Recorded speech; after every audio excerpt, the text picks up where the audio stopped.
Rich Eisen addressed the armchair analysts and online critics head-on. Shedeur Sanders just received his opportunity, and the backlash arrived immediately. Eisen responded with a clear, point-by-point case explaining why the criticism misses the mark. If you thought Shedeur's rise was rapid, Eisen's analysis puts it in proper context. Here's what he laid out on air. Already speaking in Cleveland high schools. Weekend after, flying out immediately to get to work. But his character's terrible, right? You know, and listen, oh, he interviewed bad, you know. According to who? The New York Giants? No offense, Bert. The same New York Giants that gave Daniel Jones a huge contract and let Saquon Barkley out the door. That's the intel we're trusting here? That was for him to celebrate. He just made, I mean, look, he put in work in college. He had the privilege of being coached by his father. Which we all would love and choose. He turned around not one, but two programs in college football. And then literally for any athlete, being drafted at the highest level is a success story in itself. Rich Eisen delivered a direct response to the critics. He addressed the online claims reducing Shedeur Sanders to Deion Sanders' son instead of evaluating him as a quarterback on merit. Eisen challenged those assumptions and refocused the discussion on performance, preparation, and opportunity. Say Kenny Pickett had strained his hamstring. Shedeur, they say his first day in pass, 9 for 9, 2 touchdowns, no interceptions. They were just hating on this young guy. Within minutes, Rich Eisen delivered a structured breakdown, addressing each claim with evidence and dismantling weak narratives through clear analysis. He replaced speculation with data and kept the focus on what matters: decision-making, accuracy, leadership, preparation, and game management. The reality is simple. Shedeur Sanders was not given this opportunity. He earned it through performance and consistency against real competition. He accepted the role, met the standard, and handled the moment with professionalism and urgency. No shortcuts, no favors, just results and readiness. Eisen's point was direct. Evaluate Shedeur on his work, not assumptions, and acknowledge that he has justified the opportunity on the field. I've done it at 2 locations already, so it's simple. So that's why when people say I'm not, you know, one of the top quarterbacks or the top quarterback, is what are y'all going based off of? Because I did it year after year after year, and you see the progression.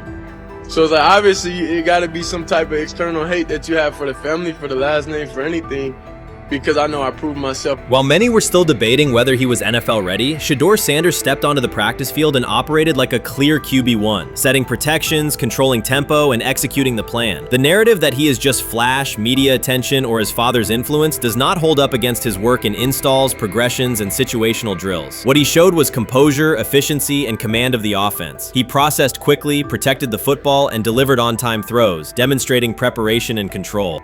I'm a firm believer.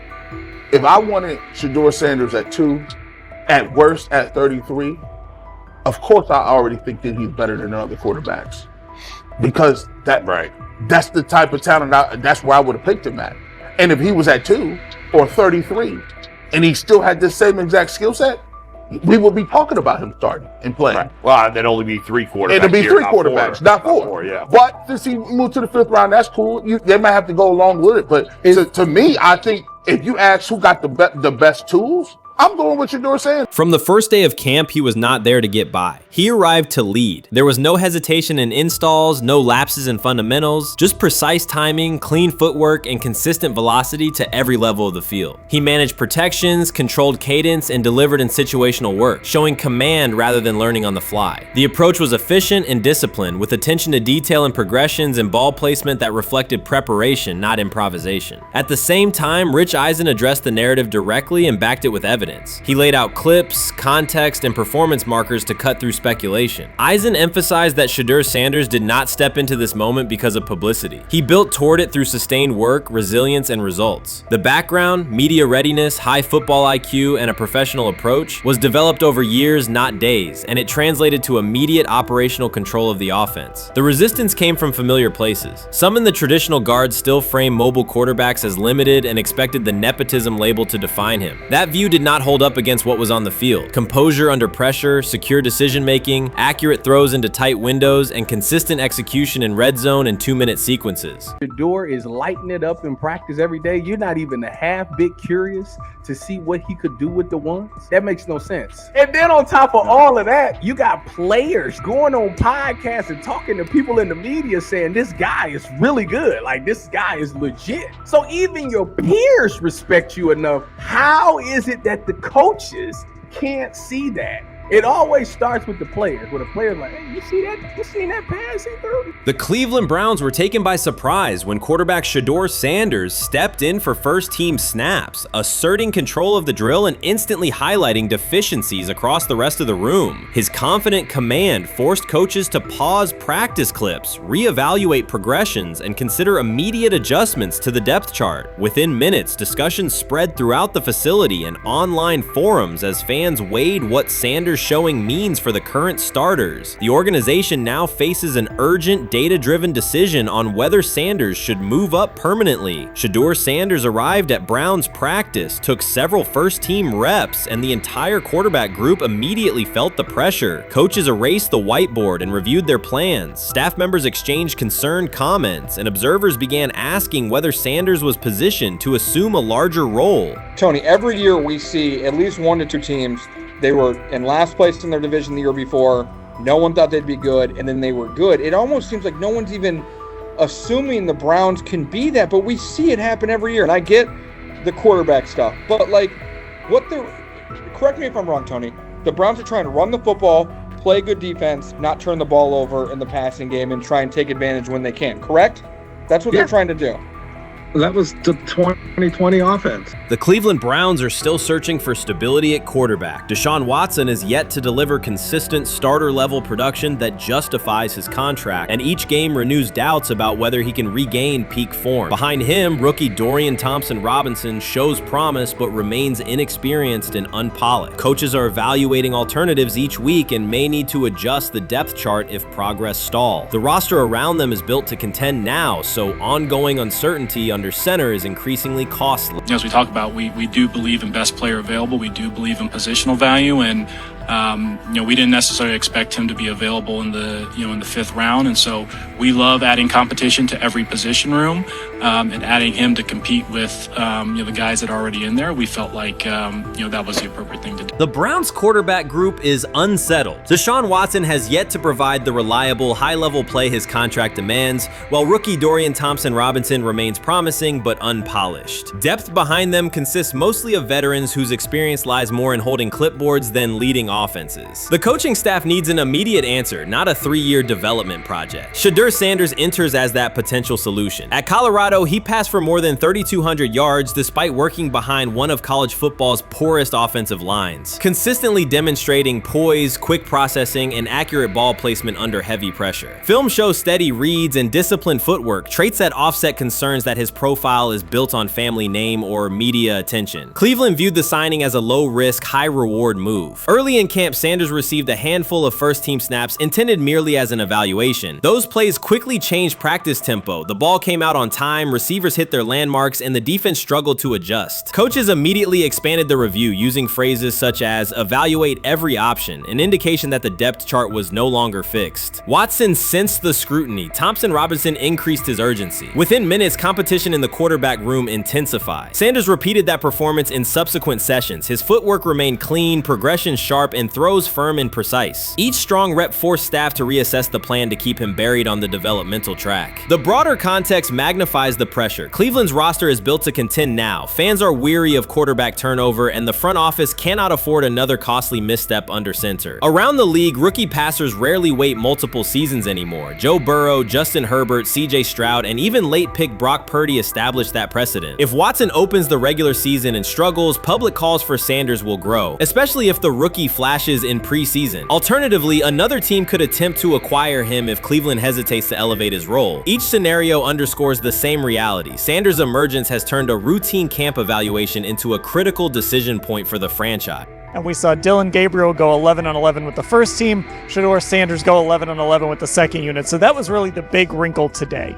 Yes, and of course, it was the first time that we have seen Shedeur Sanders get any of those coveted 11-on-11 reps. Of course, again, it wasn't with the first team offense or against the first team defense, but it's progress. And that means that he's going in the right direction, that the arrow is pointing up. He's coming up the learning curve. So that's good for him. And I actually thought just overall, he had a better day than Dylan had today. He completed more passes. passes. He was more on point. In fact, in that 11-on-11 period, he threw a near touchdown. Desperation can push franchises toward aggressive decisions, especially when their quarterback options appear unconvincing or outdated. One scenario now emerging is that Sanders earns enough confidence to take full preseason reps with the starters, forcing Cleveland to revisit a depth chart it believed was settled at the beginning of July. His practices demonstrate that the excitement around him is grounded in measurable performance. Accurate, high-velocity passes against first-team defenses, and confident command of the huddle. Each strong outing also heightens league-wide interest. Rival scouts adjust evaluations, and general managers revisit their notes, aware that a viable young quarterback may soon become available. Inside the facility, the personnel staff must balance short-term results with long-term roster planning, knowing that an early move could reshape salary cap allocations and locker room dynamics. The pressure on Watson and Thompson Robinson escalates accordingly. Both must produce visible progress to maintain their current roles. Cleveland's recent history shows how quickly promising quarterback situations can devolve into controversy. The franchise has turned potential breakthroughs into organizational turmoil before, so observers remain cautious about how this competition will unfold. Shedeur Sanders did not treat day 4 of Browns training camp as anything other than work. He completed 8 of 11 passes with 3 touchdowns, operating with control and accuracy throughout the red zone periods. The throws were varied, a well-placed ball to rookie Luke Floria that led him across the goal line in stride, a firm throw to Cade McDonald over middle after a quick read, and a tight window completion to Deontay Johnson at the back of the end zone with 2 defenders closing. The sequence showed timing, poise, and placement under pressure. While national attention centered on Joe Flacco's underneath completions and Kenny Pickett's option and rollout periods, Sanders produced scoring plays on schedule. The performance was not the product of broken coverages or end-of-period reps. It came within structured work, with defenders in position and the offense executing standard progressions. The accuracy rate, 8 completions on 11 attempts, reflected consistent mechanics and decisions. The operation was steady from huddle to snap to finish. Despite that session, the distribution of first-team snaps did not change. Camp logs indicated that Pickett and Dillon Gabriel continued rotating with the starters, while Sanders remained primarily with the second unit. With the first preseason game approaching, that choice drew more attention from observers who expected productive days to be followed by expanded opportunities. The question surfaced again: what additional evidence is required to evaluate Sanders with the top group? The 3 touchdowns illustrated different aspects of his profile. On the throw to Floria, Sanders used a measured trajectory to lead the receiver away from contact and into the end zone. On the ball to Johnson, he identified leverage, held the safety with his shoulders, and delivered to a precise spot at the back line. On the throw to McDonald, he eliminated the first read, reset, and drove the ball into the window before the hook defender could squeeze it. Each score reflected a particular tool: anticipation, manipulation, and velocity within standard timing. Comparisons to the other quarterbacks were straightforward. Pickett produced 2 touchdowns but placed 1 late ball that exposed a receiver to contact near the goal line. Gabriel accounted for 1 score, with additional gains coming on checkdowns and designed movement. Flacco advanced the ball in short increments without finishing drives during the same period. Sanders converted opportunities into points repeatedly and without turnovers. The rotation, however, remained unchanged. Head coach Kevin Stefanski and the staff continued to allocate first-team work to the same group, describing the process as an open evaluation. In practice, that has meant extended starter reps for Pickett and Gabriel, veteran scripts for Flacco, and second unit periods for Sanders. The disconnect between output and opportunity was notable, particularly given the stated goal of reaching an early decision at quarterback. When asked about the timeline recently, Stefanski said the preference was to decide sooner rather than later, an acknowledgement that the window for assessment is limited as preseason approaches. Speculation about motives is common in such situations. The discussion has included references to front office perspectives and ownership influence. Owner Jimmy Haslam is widely viewed as supportive of drafting Sanders. General manager Andrew Berry is known for prioritizing fit, traits, and process within the roster building model. Stefanski reports to Berry, and the practice plan reflects coaching evaluation within organizational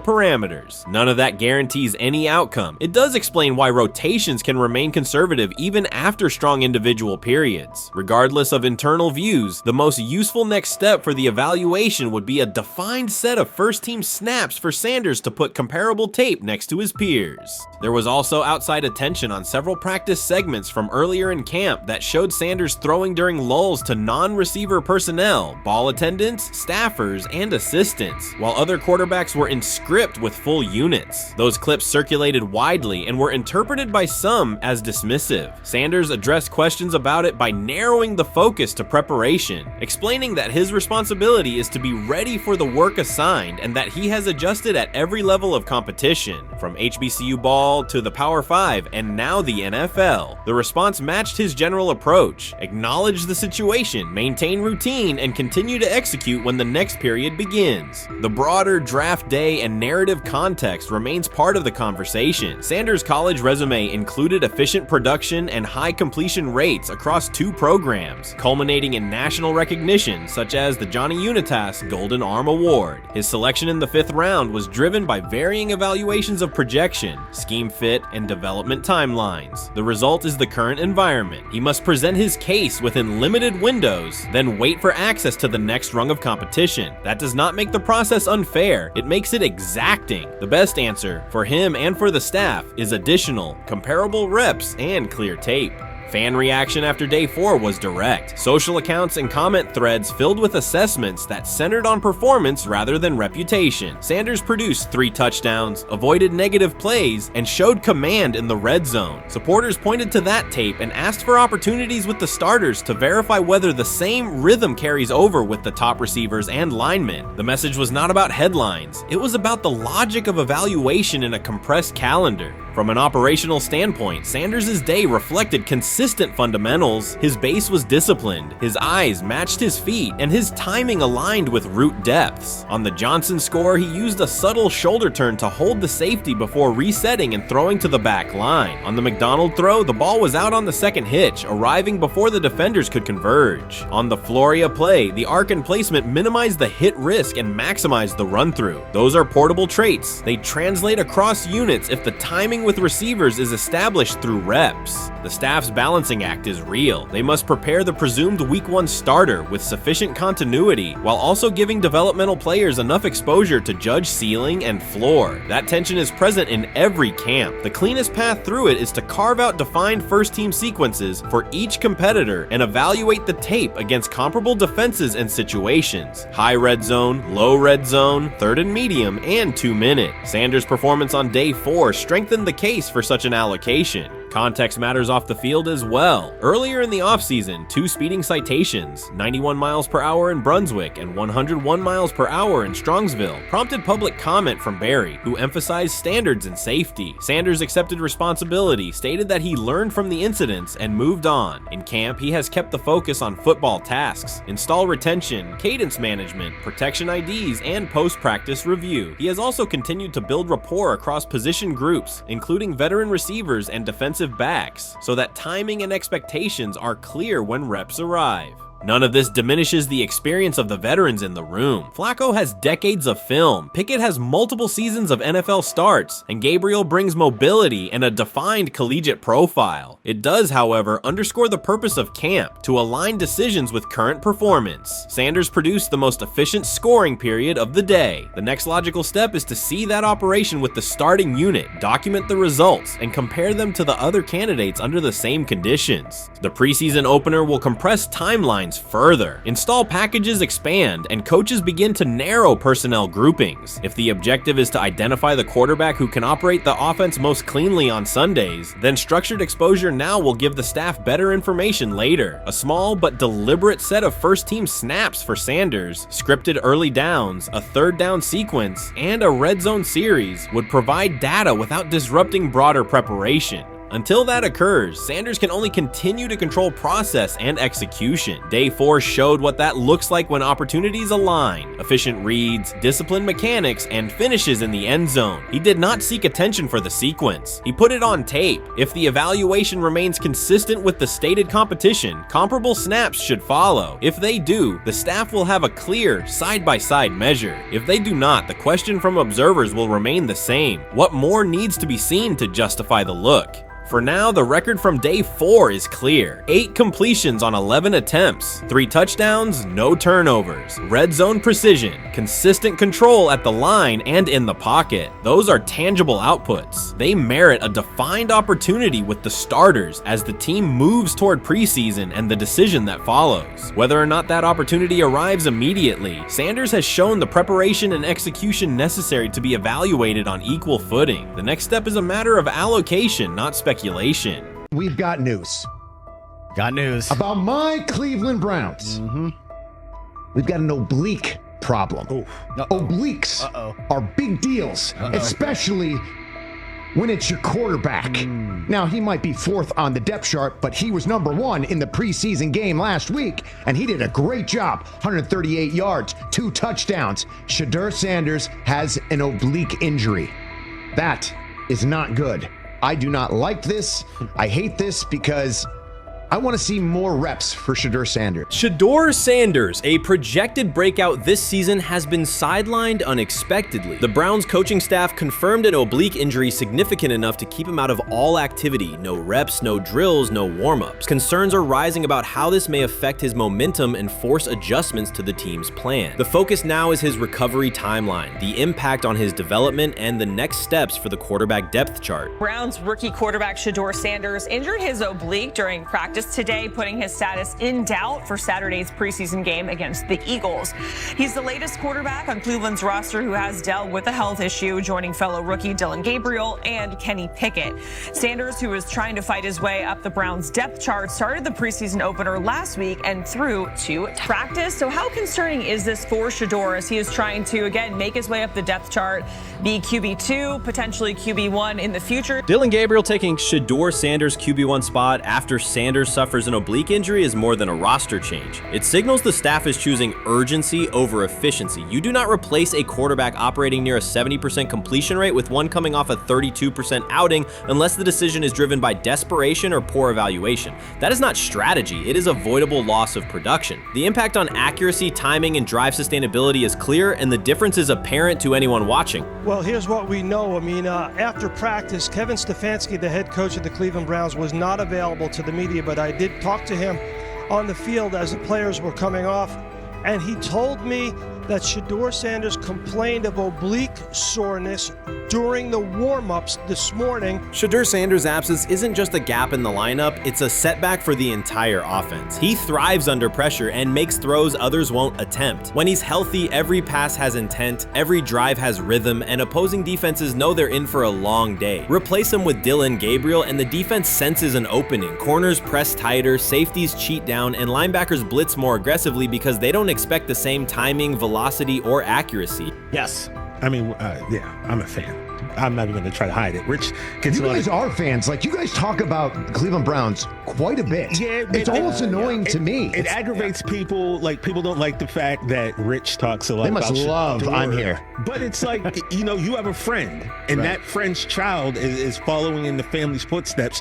You want them to do well. I don't know why people have such an issue. I know Rich is supposed to be impartial, but it's kind of hard when you have that type of tie to it. But yeah, I'm rooting for Shedeur, man. And Dillon Gabriel's 32% completion rate isn't just poor, it's untenable at this level. A number that low needs no context. It means 2 misses for every completion. Weather, opponent, and play calls are secondary when efficiency is that limited. That output does not sustain drives or keep the full playbook viable, yet he is starting while Shedeur Sanders is sidelined. The contrast is clear. Sanders brings accuracy, timing, and command. Gabriel's recent performance reflects inconsistency and missed opportunities. Choosing Gabriel under these circumstances reduces offensive reliability and invites defensive pressure. It is a decision that sacrifices efficiency and field position. So it'll be interesting to see what happens with Dillon Gabriel, but to the Shedeur Sanders point, it is unfortunate because I thought he was gaining some momentum. I know the practice that they had before they left for Philly, Daniel Oyefusi reported that he actually took the most reps of all of the quarterbacks.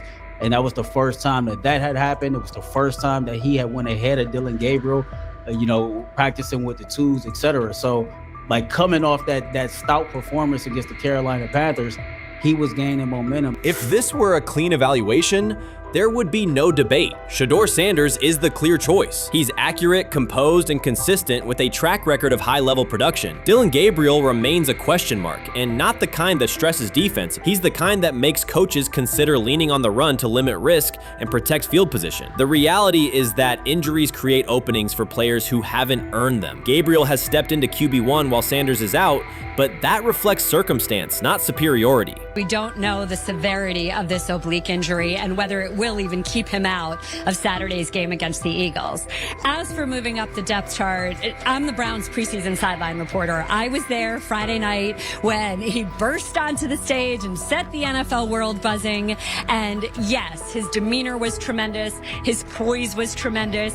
He did the things that were asked of him. But at the end of the day, he wasn't actually asked to do all that much. The real concern is how this could attach to Shedeur Sanders' reputation. The NFL is unforgiving about availability. An oblique injury for a quarterback isn't minor. It affects mechanics, torque, and timing. Even with a strong return, the injury-prone label can linger. For the Cleveland Browns, or any team seeking stability under center, that perception is toxic. Teams don't want a player they fear won't make it through October. That's the risk. Talent doesn't always overcome league politics. Once questions about durability start, they rarely fade. They surface in contract terms, roster decisions, and sideline evaluations. So Shedeur Sanders is injured again? If you were following along on social media today for the Browns' first joint practice in Philadelphia against the Eagles, wow, you were in for a tumultuous ride. I mean, all the reporters, both Browns and Eagles reporters, were pretty much flabbergasted at the fact that Shedeur Sanders was taking 0 team reps during the day, and even Tyler Huntley was getting team reps instead of Shedeur. And then it came out, obviously, you know, everybody's speculating. There's people calling for Kevin's jobs, and before I go any further, I don't blame anybody. Ever. Meanwhile, Dillon Gabriel's numbers should be sidelining him, not elevating him. A 32% completion rate isn't a dip, it's a warning sign that points to issues with field vision, timing, and receiver cohesion. That's the quarterback taking snaps while Shedeur Sanders is out.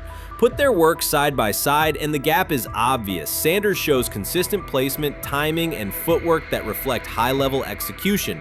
Gabriel's recent output introduces variability that shrinks the call sheet and stalls drives. You can't claim the priority is winning while starting a quarterback who isn't reliably delivering routine completions. Fans recognize it, receivers lose confidence and tempo when targets are off, the offensive line's urgency fades when protection doesn't translate into productive throws, team belief in the quarterback is fragile, and once it erodes, a season can come apart quickly.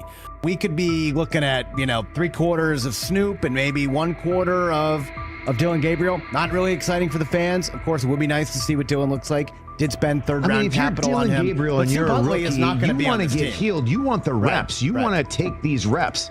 So what do you do to prepare yourself and get ready? Because, man, when rookies get injured, it's like these reps are so valuable. Yeah, sets them back a lot. We do have some video here. Mike Garafolo had some video of Jalen Hurts kind of helping Shedeur used his cart to get off the field here. Shedeur Sanders changes the entire equation. His presence under center keeps defenses honest, keeps teammates engaged, and expands the coaching staff's options. You can call vertical shots, open the playbook, and control the game's tempo. Dillon Gabriel limits that. With him, the playbook narrows, drives stall, and the defense ends up on the field too long trying to compensate. The Cleveland Browns are not in a position to gamble at quarterback. This is a franchise with a difficult history at the position. With Gabriel, the issues are visible from the stands. A 32% completion rate won't jump to 60% with a few extra reps. If anything, it will decline as defenses present looks they would not risk against Shedeur. And that's the core issue. Shedeur Sanders at 80% is still a better quarterback than Dillon Gabriel at his best. That isn't exaggeration, it's the numbers. If Sanders is a 70% passer when healthy, even a drop to 60% keeps him well ahead of where Gabriel is now. Yet the team is rolling with the quarterback who isn't delivering routine completions. Every week Sanders is out, his hold on QB1 loosens. That's the hard truth. The longer Gabriel stays in the role, the more coaches cite continuity and chemistry to cover what's happening on the field. Every throw and every drive has to be a statement, not just to win, but to erase any notion that Gabriel is a legitimate alternative. In the NFL, QB1 isn't handed back because you used to be the best option. You have to take it. Started off with some positive news for Shedeur, and then it kind of just went left real quick.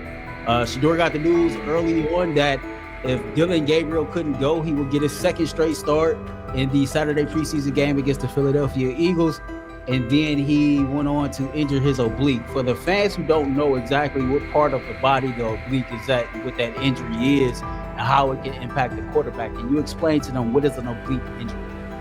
It's like up in this area, right? Well, you can't see me, but like right up in here, when you go to throw, like obviously that's all that. So the truth is straightforward. The Cleveland Browns, or any team in this situation, aren't going anywhere meaningful with Dillon Gabriel under center. You can frame it as progress and point to selective highlights, but reality will level it out, and by then the season is already slipping. Shedeur Sanders is the difference between a team with a path forward and a team playing out the schedule. He reads coverages, delivers on-time throws, and forces defenses to respect every level of the field. Gabriel turns the offense into guesswork. The NFL is built on results, and the results are clear. Gabriel's 32% completion rate functions as a warning sign. It doesn't need context, a clinic, or a film session to explain. It signals inefficiency that stalls drives and compresses the playbook. Yet he has been handed the role Shedeur established through precision, composure, and production. That decision undercuts the stated goal of winning. With Sanders, the offense retains structure, rhythm, and threat. With Gabriel, it narrows and exposes the defense to longer stretches on the field. So the Shedeur Sanders, I want to talk about this. So here's a prime example. Shedeur Sanders, they had 3-day mini camp for the Cleveland Browns. And now Jimmy Haslam actually has some money. The Bengals owners and the Rooneys are near the bottom of the league in net worth. But what the Browns have is what I would call the Buffalo Bills used to have this years ago, pre-Josh Allen. What are Browns veterans saying about Shedeur Sanders behind closed doors? According to internal discussions, the feedback goes beyond casual praise. Several veterans describe his performance as franchise level. Private locker room conversations compare his command of the offense to established starters. And one senior assistant reportedly called him Sunday ready after a single walkthrough. The consensus is that front office staff and coaches have taken serious notice. Inside the Browns facility, informal conversations circulate among players and coaches. These remarks carry significant weight in personnel evaluations and often influence practice rotations. When veterans speak this strongly, the message typically reaches decision makers quickly, especially during roster planning. In short, the internal perception of Sanders is already affecting how the staff views the current quarterback depth chart. Browns vets kind of weigh in on Shedeur Sanders and how he's been since he arrived in Cleveland, in Pound Town. And I think it's very, very important that we discuss it, because it'd be really easy for these vets to, this wasn't like a on-the-record interview. This is just kind of back channels into what the vets are saying, the rumors, but the sources telling us.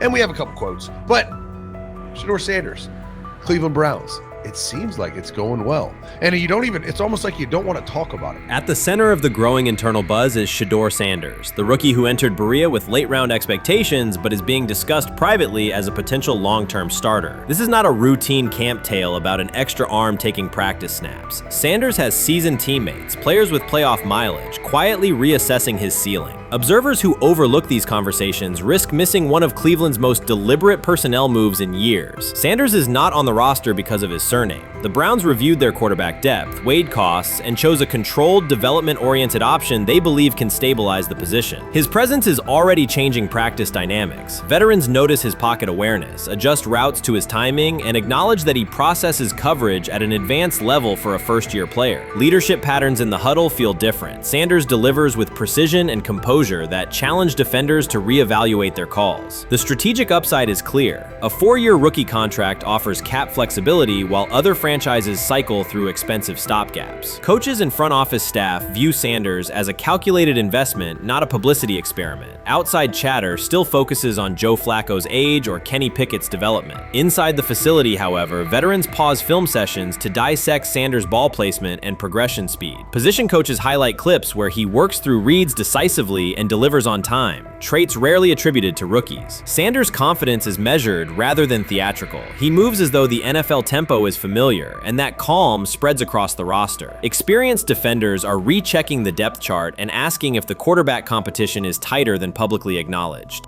Great kid, and whether it's a following that he's earned, I mean, that's something that he's done a great job of interacting with fans, and but he is a great kid. You guys will get to know him more. He's working like crazy, just like all the guys. He's another young man. These rookies, my office is downstairs. As they got to walk by my office as they come in. They come in early. And Shedeur, just like all those guys, he's in there early. He's getting his work done. He has not yet secured the starting job. Evaluations so far come only from brief practice periods, no comeback drives, no national headlines, just steady execution in shorts and helmets. In a league that celebrates splashy debuts, Shedeur Sanders is earning trust rep by rep. Veterans typically withhold judgment until late in camp, yet several are already studying his footwork and timing, which suggests genuine respect. Inside the building, coaches sense that the Browns may have finally found a stabilizing presence at quarterback. Cleveland's recent history underscores why this matters. The team has started 9 quarterbacks over the past 2 seasons, an indicator of instability rather than depth. Sanders arrives with composure, arm strength, and a well-known surname, so any sign of readiness is magnified. Financial context also plays a role. The Browns are allocating a significant portion of the salary cap to Deshaun Watson, whose performance has not matched that investment. To manage costs, the front office signed 4 additional quarterbacks on low-impact contracts. Together, they account for far less than Watson's annual cap figure. If Sanders continues on his current trajectory, that structure could give Cleveland both competitive clarity and much-needed financial flexibility. He's the only person who's come out and say, hey, man, this dude look kind of good, man. Let me tell you what I heard. A lot of people reaching out to players in the locker room and stuff. To me, I think this is it's a red herring. Like, I'm supposed to suspend myself to disbelief that he was going to look bad. I've never expected him to look bad to start with.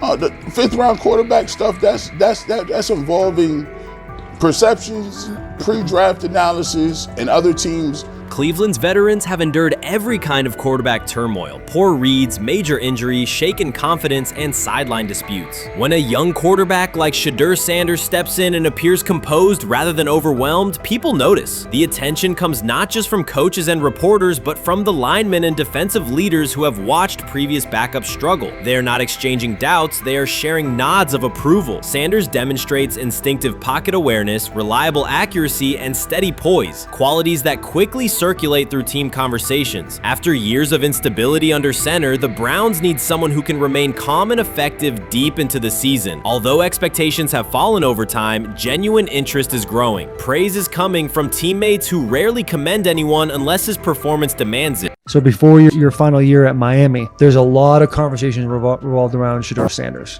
Obviously, I'm assuming you guys have a great relationship. Some of the clips you've seen and stuff like that. What is it like for you to have like this rivalry with Shedeur? I don't have a rivalry with him. That's my boy. So at the end of the day, this whole process, we thought me and him were going to be 1 and 2 the whole time. Whether he's 1, I'm 2. Whether I'm 1, he's 2. And so that's just always been, our mindset. It didn't go that way. I thought he was one of the better quarterbacks in the draft as well, even throughout college. A lot of stuff out there on him ain't really, the truth, just because they spin it different ways. Like they spin stuff about me different ways. But I mean, when he gets his chance, become a starter, I know he's gonna make the most of it. And I'm ready to get back to work with him, after the season, talk some more stuff to him. Cam Ward directly challenged the uneven standards applied to Shedeur Sanders, calling them inconsistent and unfair. By insisting that performance, not politics, guide evaluation, he shifted the discussion from one player to a league-wide problem. Sanders' treatment now serves as a test of how the NFL supports and evaluates emerging quarterbacks. I feel a special relationship with him, especially me. First getting to know him 5 years ago when I started working with him. But it did surprise me because he's a good quarterback. It doesn't get a lot of the credit that he deserves. Especially the plays that he made in Colorado. A lot of quarterbacks and coaches are making those plays. So when he gets this opportunity, I'm pretty sure he'll have it soon today. He'll make sure he'll make plays on the field. Cam Ward's public challenge to the treatment of Shedeur Sanders brought the issue into clear view. For months, discussion around Sanders has centered on his profile: major compensation, a prominent Nike deal, and the expectation to stabilize a struggling franchise. Rather than a standard evaluation of a top prospect, he has faced sustained skepticism from analysts, fans, and league voices. Ward's comments underscored that the standards being applied to Sanders diverge from those used with other rookies. By stating it directly, he did more than support another quarterback. He identified a broader problem in how the league responds to young players with significant visibility. The takeaway is direct. Assessments should reflect on-field performance and development, not external narratives. A generational talent. I'm gonna prove him right. I'm gonna prove him right. Don't worry. Oh my God. An article came out today. I'm generational. So I guess it's article versus article. I like that you think that, man. But we all know the truth. What? Trav gonna be first? You generational, I'm legendary. That's cool. We can be legendary. Legendary get their ass. We'll start going in like 5 minutes. Shedeur Sanders entered the league with more than a playbook. He brought a public brand, a family legacy, and expectations unusual for a first-year quarterback. Before his first regular season throw, he was already positioned at the center of attention. Rather than assess him on that reality and his on-field ability, many voices reduced him to marketing, treating visibility as proof of hype instead of performance. Cam Ward pushed back on that framing. His point was simple: judge Sanders by the same criteria applied to other rookies. With Sanders' resume, production, leadership, and composure, most first-year quarterbacks would be discussed as long-term cornerstones. The evaluation should be consistent, focused on development and results, not perception. This is the process with Shedeur, who I know is a buddy of yours, and how do you think both of you guys will end up doing in the league? I think we'll both end up being one of the best quarterbacks in the league. I just think the work that me and him are willing to put in, the relationship we have to constantly compete each and every day, to better our craft, for ourselves. I just think it's gonna end up paying off for us in the long run. Do you guys kid each other about who's going first and how much does that matter to you? Yeah, we play around, we joke around with it. Really don't mean nothing. The draft pick will never mean anything. At the end of the day, you got to show whether you can prove each and every Sunday. You can't just do it 1 year. Disrespect shows up in two patterns. First, Shedeur Sanders is repeatedly framed through his father, Deion Sanders, as if lineage erases his own work. Discussion drifts to pedigree instead of what the film shows. Second, his visibility is treated with suspicion. His audience reach, partnerships, and ability to lift ratings are labeled hype rather than recognized as value. Instead of acknowledging that he drives demand and expands the stage for his team, critics call it an unfair edge. The result is a skewed evaluation. Star power is held against him while on-field production gets pushed aside. The standard should be consistent. Assess the tape and the development, not the last name or the attention it brings. Well, Ward, we're microfacts. Cam Ward's remarks went beyond defending Shedeur Sanders. They confronted how the league manages star power. The reality is simple. The NFL markets visibility, but resists it when a player doesn't follow the expected script. Rookies are supposed to be quiet, deferential, and grateful for limited leverage. Sanders arrived with leverage, brand reach, major endorsements, and confidence. And that presence was recast as entitlement. Instead of treating those factors as earned advantages, much of the commentary used them to diminish him. Ward called out that contradiction. The same influence the league sells to audiences is criticized when a young player exercises it. His point is a standards problem, not a personality dispute. Evaluate Sanders on his preparation, leadership, and results. Don't penalize him for having a platform or for using the leverage that the modern NFL itself helps create. Now it sounds like the Cleveland Browns are going to all but imprison Shedeur Sanders in the football sense of a very talented rookie quarterback who obviously needs reps, who needs an opportunity, and who now, barring some miraculous luck, will not get the opportunity to play in a single real game. I'm sure many around the NFL are celebrating as we speak. They are chuckling about this. Many in the NFL wanted to teach Shedeur and his daddy. Cleveland became the center of the conversation. With Shedeur Sanders attached to a major Nike partnership, the expectation was straightforward. He should be given real game reps. The Browns instead leaned on Joe Flacco as the default choice, treating stability as the safer path while sidelining a quarterback with clear cultural and commercial pull.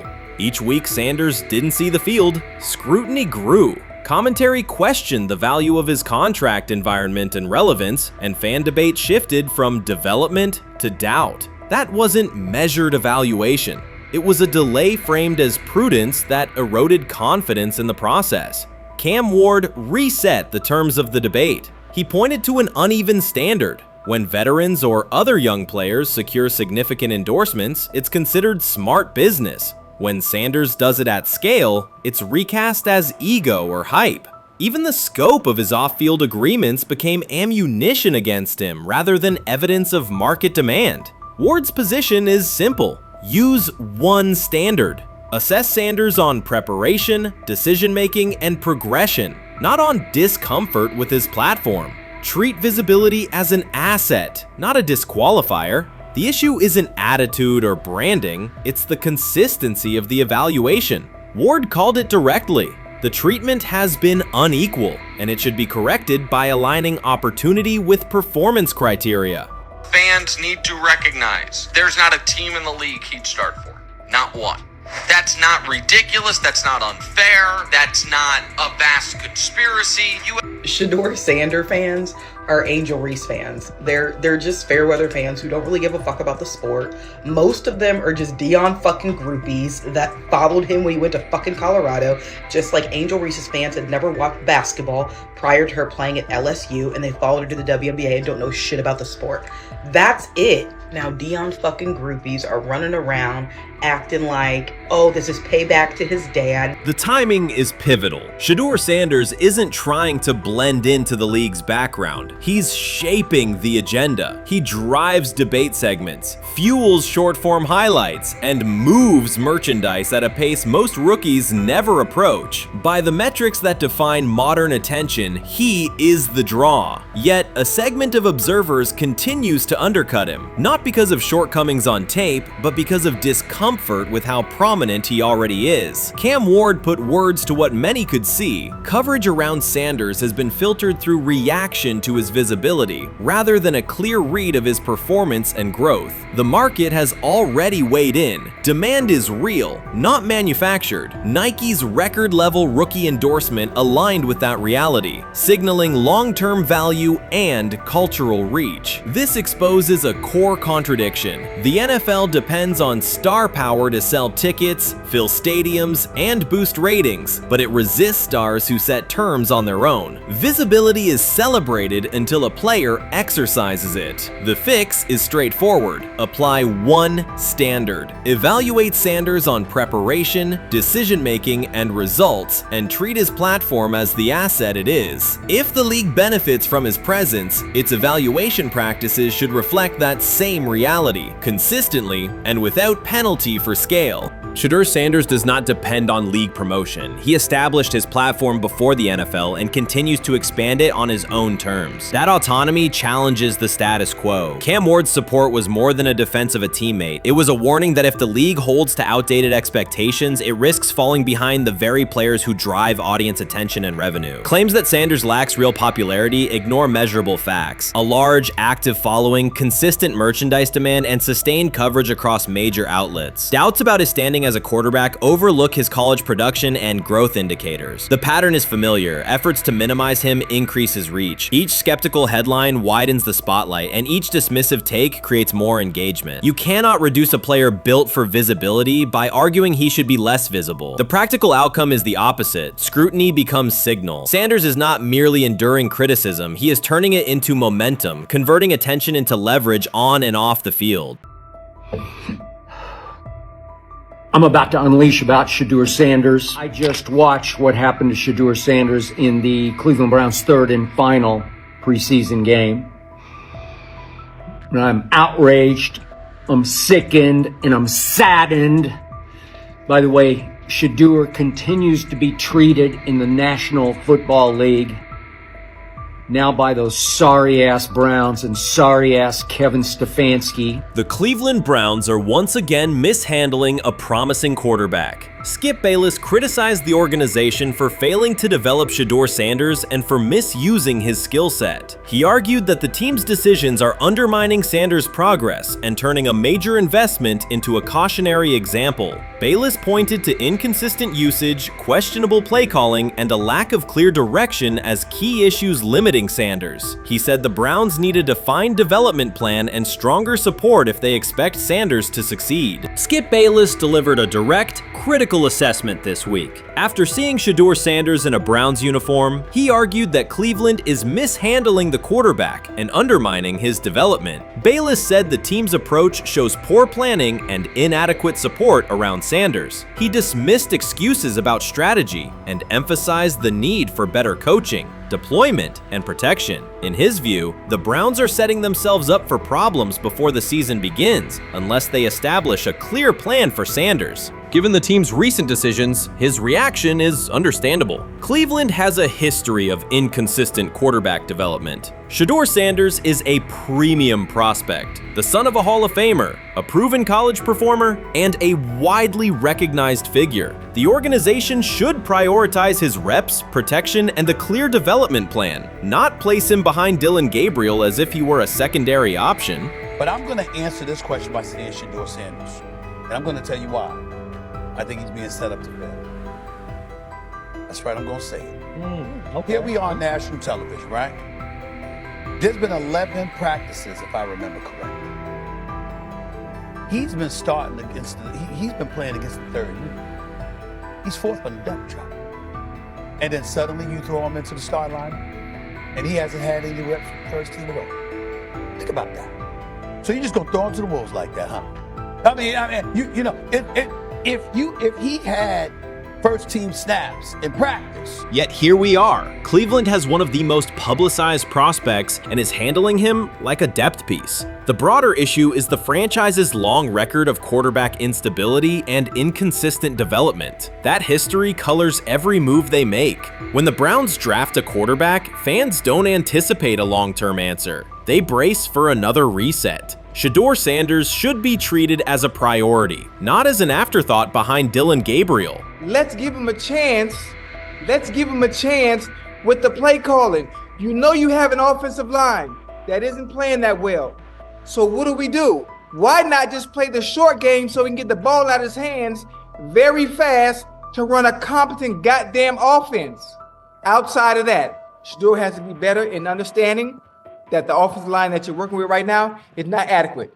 Why not allow the players that are competing for a job, in this instance, Shedeur Sanders, to finish off the 2-minute drill? When Browns fans see another quarterback selected, they brace for another setback. The franchise's recent history, from Johnny Manziel's failed stint to the rocky handling of Baker Mayfield, reflects inconsistent development and short-term decision-making. Against that backdrop, Skip Bayless's reaction to Shedeur Sanders on Cleveland's roster was blunt. He argued the team is already mishandling a premium prospect by treating him as a secondary option instead of a centerpiece for the future. Bayless's position is straightforward. Sanders is not just a name, he brings proven college production, leadership traits, and significant visibility that can strengthen both the offense and the organization's broader profile. Burying him on the depth chart behind Dillon Gabriel signals a lack of a clear development plan and wastes early momentum. Instead, Bayless contends, Cleveland should establish a defined pathway.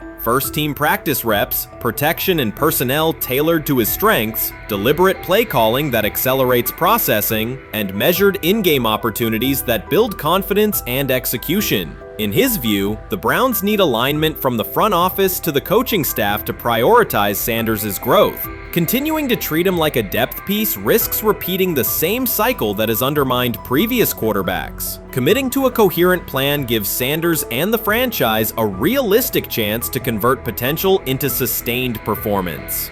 The 2025 NFL Draft was expected to be Shedeur Sanders' moment. Many projected him as a top 10 talent and a headline quarterback in one of the most discussed college football storylines in years. Instead of walking across the stage on the first night, he waited through 3 days without a call. There was no celebration, only silence. When the phone finally rang at pick no. 144 in the 5th round, it was the Cleveland Browns. With that selection, the financial outlook changed dramatically. The Sanders family believes this was not a typical draft slide, but the result of coordinated action. They are pursuing a $100 million lawsuit alleging collusion across parts of the league. In the months before the draft, Sanders was consistently discussed among the top quarterbacks in the class. Television and digital analysts praised his poise, accuracy, leadership, and command. Scouts highlighted a 74.1% completion rate, record-setting stretches at Colorado, and his rise from an HBCU star to a national figure. Consensus expectations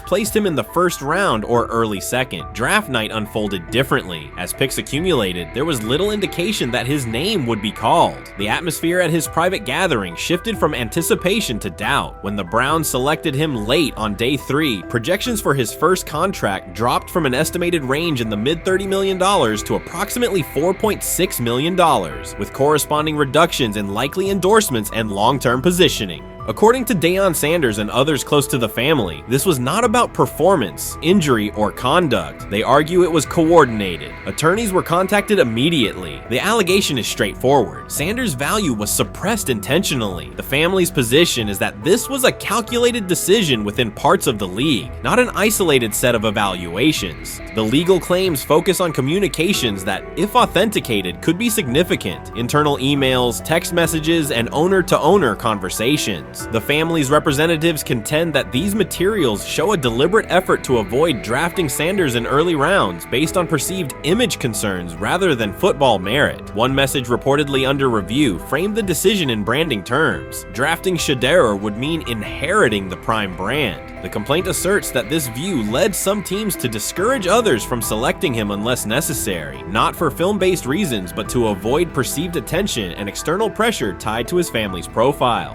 A related thread involves speculation about team fit and willingness to play for certain franchises. Past public comments by Deion Sanders were interpreted by some as signals of an Eli Manning scenario. The family's view is that these were strategic statements, not ultimatums. They argue that rather than engage in discussion, teams chose a passive approach, no direct rebuttal, reduced contact, and a collective reluctance to invest a premium pick. If phone records and written communications corroborate coordination, these items could become central exhibits. Media tone shifted as the draft neared. Coverage that had emphasized production and leadership began highlighting intangibles, interviews, and perceived coachability. Anonymous sourcing appeared in multiple outlets, with claims that Sanders skipped combine drills out of arrogance, bristled at film critique, or told one club, "Maybe I'm not the guy for you," after a tense session. A widely cited line, "Nobody wants a celebrity backup quarterback," was voiced by Colin Cowherd and circulated as shorthand for risk.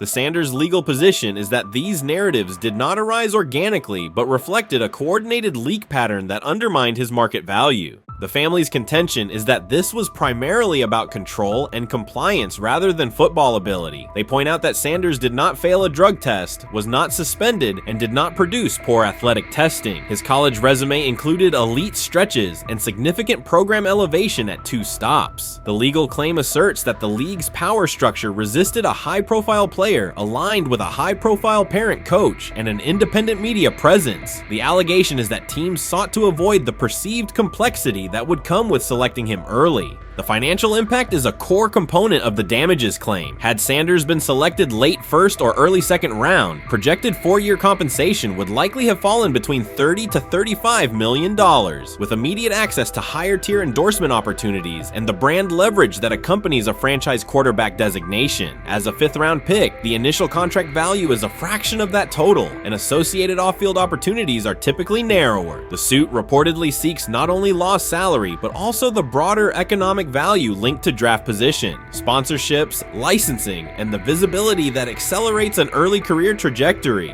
The filing's scope, as described by sources close to the family, extends beyond the league office. It may involve media outlets, scouting firms, and specific executives if discovery shows coordination or materially false statements that affected value. The argument is that the draft slide harmed not only Shedeur, but also the broader Sanders brand, affecting perceptions of Deion Sanders as a recruiter, coach, and public figure. The family's view is that narrative construction around brand risk and celebrity backup produced a measurable economic and reputational loss. If a court authorizes discovery, the process would likely compel emails, internal draft notes, and message archives from teams and third-party intermediaries. Subpoenas could be served on media organizations for sourcing records related to anonymous quotes. That level of transparency would be unusual and could reveal how information flows during pre-draft periods. The legal theory moves beyond a single player's evaluation to the draft's integrity, whether owners or executives acted in concert to reduce a prospect's value for reasons unrelated to football performance. The league has not publicly addressed these specific allegations. Background comments from executives characterize the claims as overreach. The family's camp maintains they have documentation sufficient to proceed. The comparison points referenced by observers include Deflategate, Spygate, and the Colin Kaepernick grievance, not because the facts are the same, but because of the potential scope, policies, practices, and the balance of power between the league and individuals challenging its processes. Another dimension of the dispute involves how the NFL perceives Deion Sanders, Coach Prime, and the autonomy he promotes. He built a large media footprint around his programs at Jackson State and Colorado, elevated his players' profiles, and spoke openly about fit and leverage. The family contends that this visibility, combined with statements about preferred destinations, triggered resistance. The complaint frames the response as a preference for compliance and predictability over independent branding and public negotiation.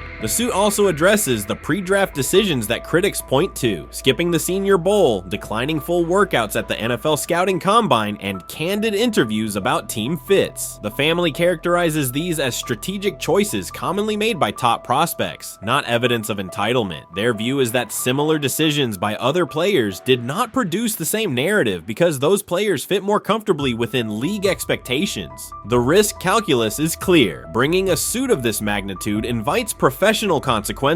The family acknowledges that some within the league may react negatively. Their position is that the principle at stake, transparent and fair valuation, warrants the risk. The message they intend to send is that manufactured narratives and coordinated devaluation should face scrutiny, particularly when they affect earnings, opportunity, and reputation. If the case advances, several outcomes are possible. The court could find insufficient evidence of coordination, limiting the scope to individual judgments protected as opinion. It could also find enough to proceed to broader discovery, which would have implications beyond one player, including potential changes to how teams document evaluations and how media handle anonymous sourcing close to the draft. Agents might push for reforms, including clearer guardrails around leaks and standardized prospect communication records. For now, Sanders is working within the Browns structure. He has avoided public escalation beyond confirming focus on preparation and development. The lawsuit is a separate track managed by counsel. This dual approach, professional routine on the field and legal action off it, reflects the family's strategy. They intend to contest the process they believe harmed him while meeting club expectations day to day. The core allegations remain consistent across their statements. A talented quarterback saw his draft value suppressed by coordinated behavior tied to branding concerns and public positioning rather than football merit. Media narratives amplified that shift, and the result was a substantial, quantifiable loss. The remedy sought includes compensation and a measure of accountability that could deter similar conduct. Whether the claims are ultimately proven will depend on documentation and testimony. If emails, texts, and call logs substantiate coordination, the impact could be significant, prompting policy review around pre-draft communications and media engagement. If not, the case may narrow to disputes over opinion, perception, and the gray areas of scouting. Either way, the filing signals a willingness to confront entrenched practices and to test in court how far the process extends beyond film and interviews. This situation has moved from speculation to litigation. It addresses control, image, and power in a system that influences careers and compensation. It also underscores how public narratives can shape market outcomes. Sanders' path now has two tracks: earning opportunities on the field in Cleveland and seeking redress off the field for what the family views as an avoidable and orchestrated loss. The questions at stake are larger than one draft slot. They touch on how the league values independence, how information is weaponized, and what recourse exists when a player believes the evaluation moved from football to optics. The answers will emerge through practice reps and potentially through discovery and a courtroom record. You first, when you take a look at both of these QBs, who had the most impressive start so far in the preseason?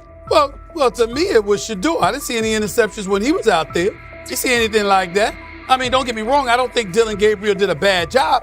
I was impressed with the brother, but I'm going to go with Shedeur. You know, the pressure was on him. The spotlight was on him. Stephen A. Smith didn't just call out Dillon Gabriel. He held him accountable and made him rethink his comments. The moment Dillon Gabriel spoke and went after Shedeur Sanders, it wasn't a minor slip. He crossed the line and stepped directly into Stephen A. Smith's wheelhouse. And Smith answered with a clear, direct response that left no room for misinterpretation. The comparisons were emanating from the media more so than anybody else. And that's what I think, that's exactly who I think he was directing his comments towards. Having said that, Dillon Gabriel, respectfully, it was stupid. A very dumb comment to make. First of all, let me tell you something right now.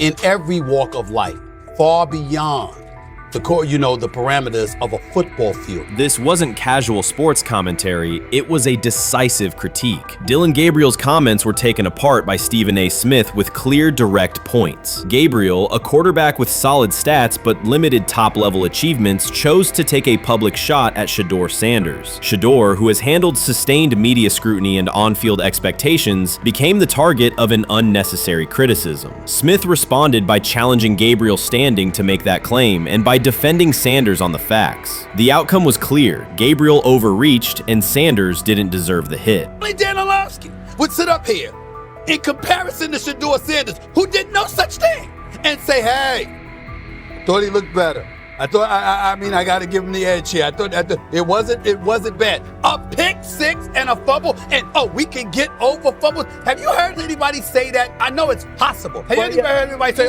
get over? Stephen A. Smith responded immediately. As soon as Dillon Gabriel made his comments about Shedeur Sanders, Smith delivered a clear, point-by-point critique that drew national attention across the NCAA media cycle. Dillon Gabriel has a reputation as a good quarterback, not a dominant one. He can post strong numbers against opponents like Tulsa, but his performance has been inconsistent when the stakes in competition rise to playoff level. Well, those who produce get treated differently than those who don't.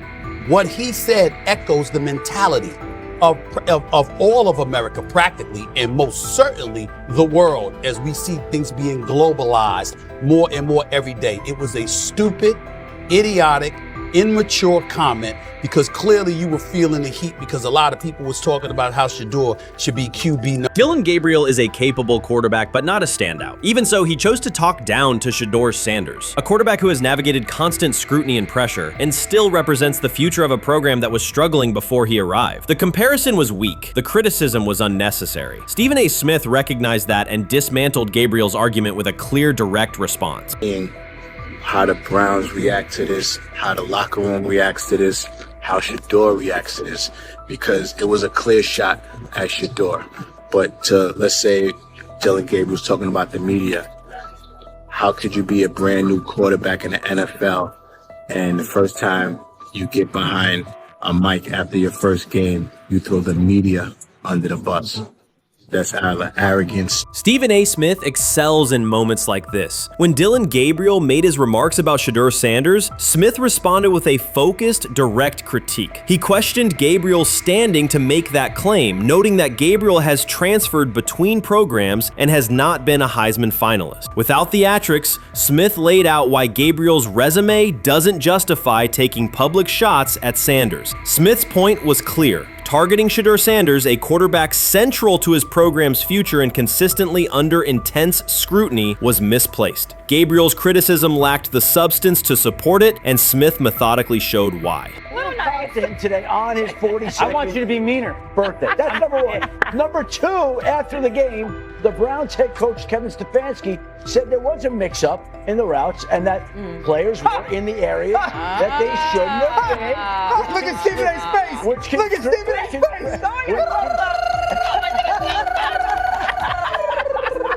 Look at his face.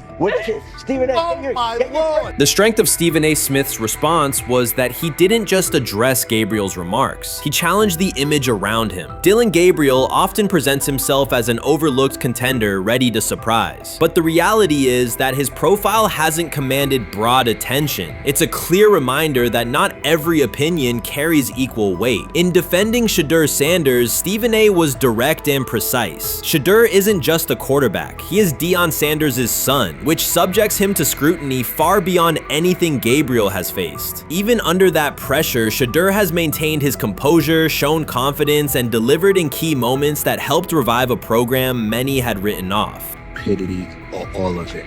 I thought it was a clear shot at Shedeur due to the fact that his Oregon coach threw a shot at Coach Prime and Shedeur during their meeting at Colorado last year. But you know what? The cream rises to the top. Let's see what happens this week. I see a lot of the media talking about they think it was about the media and not about Shedeur. And I think that's a chess move. For Dillon Gabriel to take shots at Shedeur Sanders was a miscalculation. Stephen A. Smith made the mismatch clear. Gabriel's attempt to shame Sanders was unnecessary and counterproductive. You don't target Deion Sanders' son when Deion has turned Colorado into primetime television. It underscored that Dillon Gabriel has often played with a chip on his shoulder because the spotlight hasn't followed him. He has been around long enough to compile numbers but not to earn broad respect. That's why going after Shedeur was misguided. Sanders, despite ups and downs, drives headlines. Gabriel's most notable headlines have been his transfers. Stephen A. Smith pressed that point without hesitation, challenging Gabriel's standing and leaving his argument looking like a forced throw that turns into a pick six. You know what? Still needs to thank me a little bit more for that restaurant I treated him and his family to, because it was big time, and stop embarrassing me by going places and trying to use coupons. That's how pathetic he is.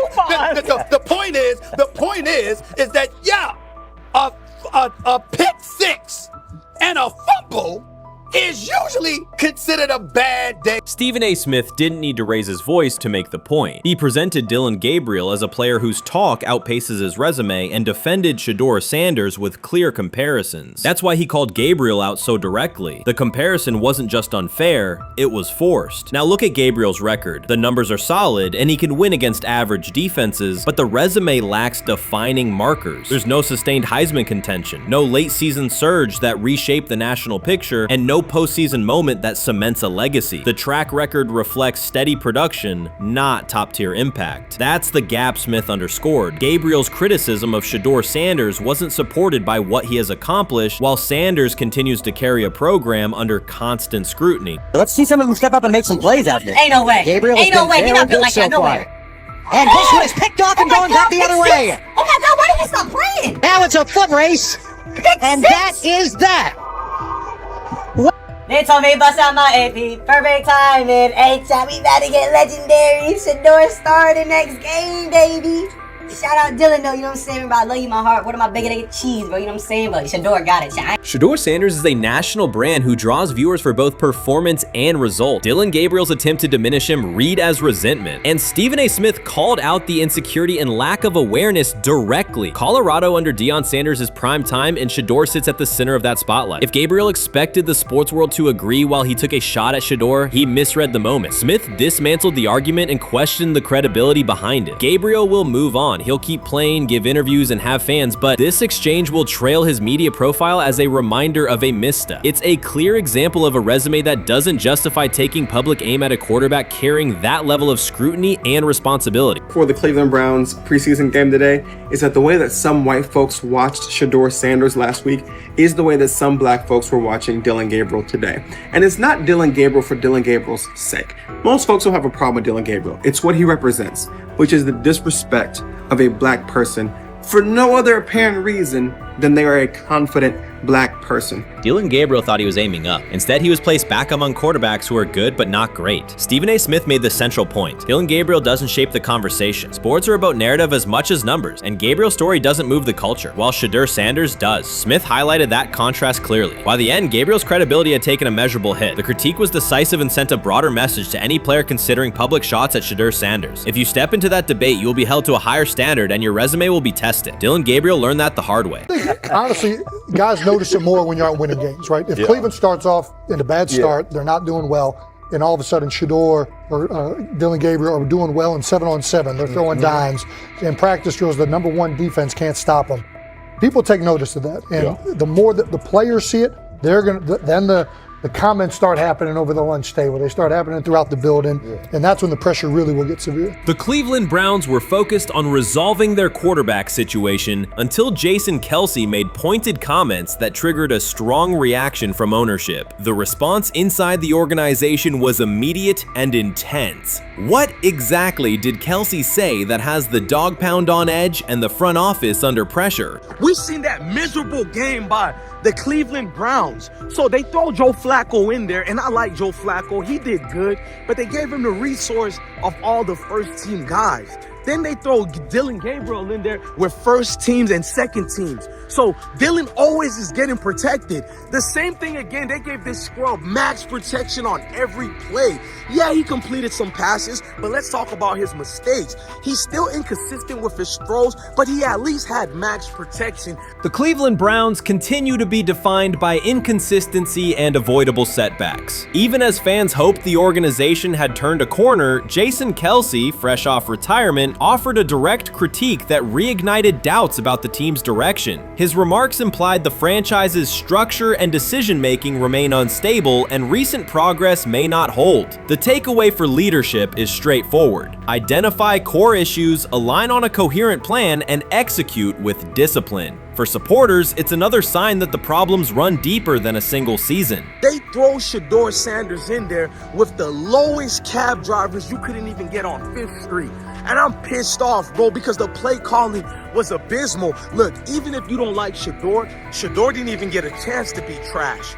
Even if you think Shedeur is garbage, he didn't even get a chance to be garbage. That's how awful the offensive line was. Kevin Stefanski still doesn't want to give Shedeur second strings and first strings reps. Why is that? Browns ownership's response shifted from measured to urgent. The pattern is familiar in Cleveland. The team once treated Johnny Manziel as a franchise solution, retained Hugh Jackson for a second year despite results, and invested heavily in Deshaun Watson through a costly trade and contract. These decisions reflect aggressive but poorly aligned planning. The outcome has been continued instability instead of sustained progress.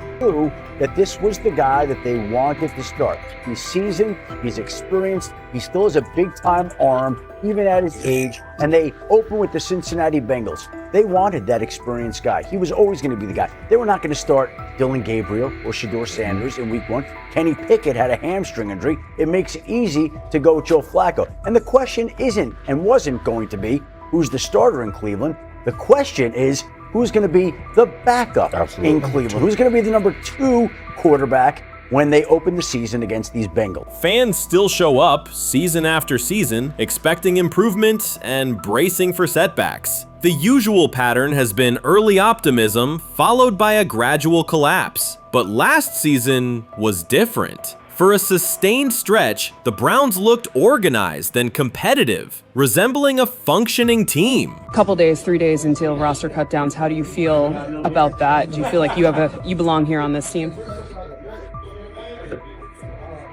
Obviously, I think overall as a player, I feel like I put in the work. I feel like everything I do, I try to do it to my best, and that's all I ask for. So I feel like everybody feels like, they should be on the team, and if you ask anybody on the team, would they feel like they belong, in their own eyes. So I feel like I do, but I'm my own player, I think about myself in a high regard. The front office entered the offseason confident. Kevin Stefanski was being praised, and the Dog Pound believed the team had made real progress. Then Jason Kelce delivered a pointed assessment that cut through the optimism. Fresh into retirement, the former Eagles All-Pro and Super Bowl champion said Cleveland still looks like a team patching over issues rather than building a durable contender. Kelce's view was direct. The Browns' structure is fragile, and the roster is too dependent on perfect health at quarterback. He argued the team is one injury away from losing continuity and sliding backward. Because Kelce has operated inside a stable, championship-level organization, his comments carried weight with players, media, and fans. The reaction was immediate. People took his critique seriously, not as outside noise, but as an informed evaluation of how a successful team should be built. Ownership also felt the impact. Jimmy Haslam's response shifted to urgency, a sign that leadership recognizes the stakes.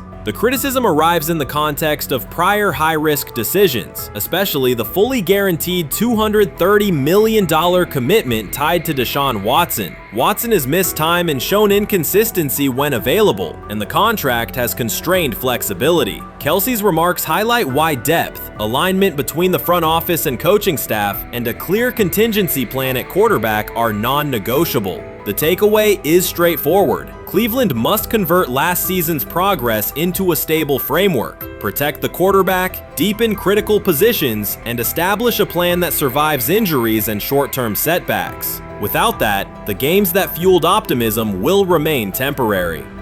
If you're a betting man, who do you think starts for the Browns at quarterback? Okay, this is the situation. Kenny Pickett, they actually traded for him. Joe Flacco, no one's bringing Joe Flacco in the building thinking Joe Flacco's going to be the starter. If Joe Flacco is your starter, you got a problem. You have a huge problem. And if they were saying Shedeur was the starter as the 5th rounder, you got a real problem too, because he passed over all these guys in these reps in the offseason in shorts, in bikini shorts, Speedos and stuff. Like, no. That kind of stuff. So I'm not that surprised when you put down a 3rd round pick on a quarterback. You do believe he has a certain skill set. Jason Kelce stated the obvious. Cleveland committed to a quarterback who hasn't played at an elite level in years, and Joe Flacco's playoff run didn't change the long-term outlook. Ownership appeared more upset that the criticism was public than by the substance of the critique. Many fans agreed. They've seen this pattern before. Rosters age, injuries are inevitable, and when a single contract dominates the cap, one setback at quarterback can undermine the entire season. Kelce's broader point was about structure. The Browns prioritized the high-cost, uncertain starter over depth and contingency. The late-season surge masked issues that remain: limited cap flexibility, thin depth at key positions, and an offense that lacks a credible plan B. Fans recognize how quickly a strong defense can decline with injuries, and how an offense without redundancy stalls. The AFC North raises the stakes. Baltimore with Lamar Jackson sustains a top standard. Cincinnati with Joe Burrow returns to contention when healthy. Pittsburgh rarely slips below .500 under Mike Tomlin and wins with defense and consistency. In that environment, Cleveland can't rely on perfect health or peak form from one player. The path forward is clear. Diversify cap allocation, reinforce the offensive line and receiver depth, carry a legitimate backup plan at quarterback, and install a scheme that functions regardless of who is under center. Given what we saw yesterday with Shedeur Sanders, somebody on the Cleveland Browns is 100% getting fired, probably by the end of this year. The person who's probably going to end up getting fired is Kevin Stefanski, because I know that he didn't want Shedeur Sanders on the team. It was Andrew Berry who made that pick. You can't really go against your GM. Bad things happen in this situation. But Shedeur Sanders is not without fault for what we saw yesterday. This is the play that we saw yesterday that has the internet just exploding, where Shedeur Sanders took like a 24-yard sack. Half of the internet is saying that this is all Kevin Stefanski's fault. Cleveland showed progress last season, but the underlying concerns remain. Jason Kelce highlighted them directly. The Browns' long-term plan is fragile, cap-constrained, and overly dependent on perfect health at quarterback. His comments focused attention on structural issues, roster depth, continuity in coaching, and a sustainable offensive approach, rather than a single hot streak. That criticism resonated because it reflected what many around the league already see. Ownership's reaction underscored the sensitivity. Jimmy Haslam has presided over frequent coaching and quarterback changes, and external scrutiny carries weight when it comes from a respected veteran with championship experience. Kelce's remarks reinforce that last year's Joe Flacco stretch was a short-term solution, not a foundation. The team still needs a durable plan that can withstand injuries and inconsistency. The practical takeaway is clear: stabilize the system, diversify cap usage, and build depth at key positions so the offense functions regardless of who is under center. That includes a coherent development pathway for younger talent such as Shedeur Sanders, with defined practice reps, protection, and scheme alignment. Kelce didn't say anything outrageous. He articulated the gap between a brief surge and a credible long-term contender. I have the faith of a mustard seed.